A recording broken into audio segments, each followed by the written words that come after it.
What's up, my YouTube and Facebook friends and family? This is LaFate Smith here, aka LA, with a question for you. What is wisdom, and where can you get it? Is it the same thing as knowledge, education? Can you get it from a university? Can you get it from a book?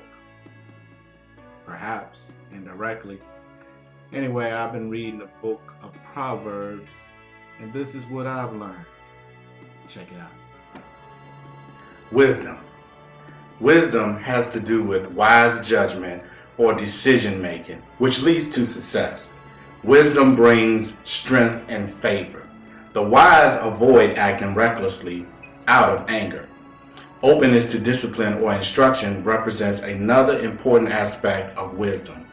The wise person loves to be rebuked or criticized and corrected because it makes him or her wiser. Furthermore, the wise person listens to advice or instruction, which emphasizes his humility. Unlike the arrogant, who are worse off than fools, the wise exhibit humility.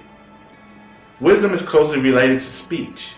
The tongue and lips of the wise produce wisdom, and their speech is persuasive. It preserves the wise and brings healing. When a fool keeps silent, he or she is even considered wise. In other words, their foolishness oftentimes is not manifested until they open their mouth. There's also a moral aspect to wisdom. Wisdom is often paralleled with righteousness, as the wise person turns away from evil.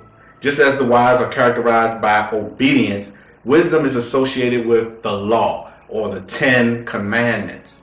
Just think back over your life and think about how many times the problems and trials you experienced in your life that could have been avoided if you only would have obeyed the 10 Commandments.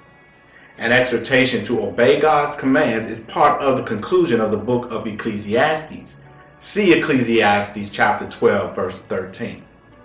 One of the more important aspects of wisdom is the fear of Yahweh, or God. The wise maintain a reverent or respectful attitude towards God because a fear or respect for Him serves as the starting point for wisdom. By the way, the book of Job equates the fear of Yahweh with wisdom. See Job 28, verse 28. The close association between the fear of Yahweh and wisdom is due to wisdom's place with God.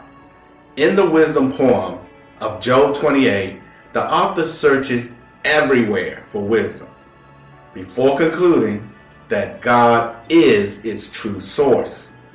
Wisdom was with God when He created the world. As the source of wisdom, God gives wisdom to His people. Solomon, the wisest man in the world, second only to Jesus, received wisdom as a gift of God. You can also receive this gift if you haven't received it already. And now you know how. Thanks for watching. God bless. Peace and love.